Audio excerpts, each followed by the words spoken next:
Everyone, আসসালামু আলাইকুম। আমি হালিমা আক্তার তমা। আজ আপনাদের সাথে আলোচনা করব the Bangladesh legal practitioner and bar council laws এই বিষয়টি থেকে। খুব সহজ ভাষা যাকে আমরা বলে থাকি বার কাউন্সিল অর্ডার।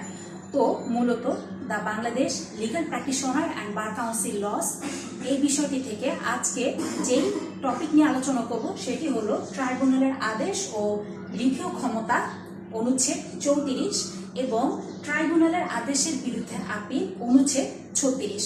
তো চলুন মূল আলোচনায় এগোনো যাক।